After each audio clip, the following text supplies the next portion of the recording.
किसानों की कम लागत में अधिक से अधिक उत्पादन करके उनकी आमदनी को बढ़ाने का है। तो आज की समय है अब प्राकृतिक खेती का। पहले देखिए रासायनिक खेती लोग किए, रासायनिक खेती से काफ़ी दुष्प्रभाव मानव के स्वास्थ्य पर पड़ा।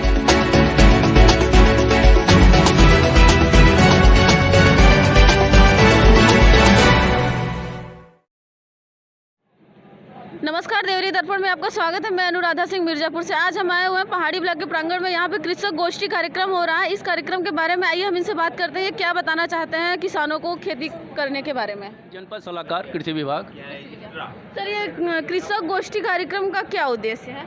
उद्देश्य मेन है कि किसानों की कम लागत में अधिक से अधिक उत्पादन करके उनकी आमदनी को बढ़ाने का है। तो दूना किस प्रकार कर दिया जाए उनकी आमदनी को, तो इस सब को लेकर के सारी विधाओं पर जिक्र किया गया है।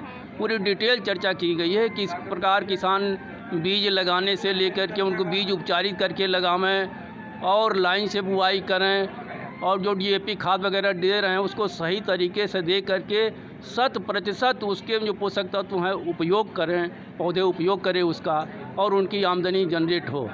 और कुछ FPO पर चर्चा किया गया, जो आजकल कृषक उत्पादक संगठन जो कि किसान उत्पादन तो कर रहे हैं, लेकिन मेन समस्या है कि उनके उत्पाद का विपणन मार्केटिंग किस प्रकार को हो।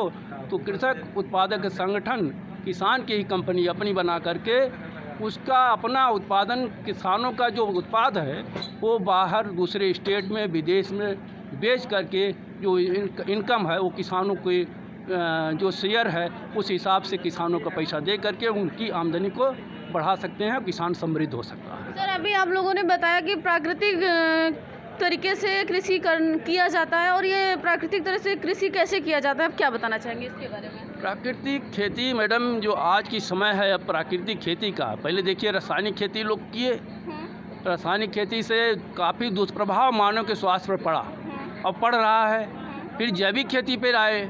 जैविक खेती प्राकृतिक खेती में ज़्यादा अंतर नहीं है। प्राकृतिक खेती में मतलब कि जीरो बजट आधारित खेती करना, किसान को बाहर से कुछ नहीं ले आना है। देसी गाय के गोबर व उनके गौमूत्र के द्वारा और बेसन के द्वारा गुड़ और वो बरगद या पीपल के पेड़ के नीचे की मिट्टी 5 आइटम ले करके उससे जीवामृत वगैरह बना करके उससे किसान खेत में प्रयोग करेंगे, तो जो मेन सूक्ष्म जीव हैं खेती के प्रति उनकी संख्या बढ़ेगी और सारे पोषक तत्व पौधों को उससे प्राप्त होंगे।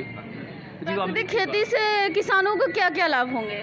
किसान की आमदनी बढ़ेगी और जो भी खाद्य पदार्थ होगा गुणवत्ता परक होगा, वो गुणवत्ता युक्त होगा, कहीं भी उसमें प्रदूषित नहीं रहेगा। और रासायनिक खेती से दुष्प्रभाव आज के समय में बहुत ज़्यादा है। प्राकृतिक खेती से स्वास्थ्य भी सुधरेगा और लागत भी कम आएगी। जीरो बजट खेती है, यही है मेन उद्देश्य प्राकृतिक खेती। ठीक है।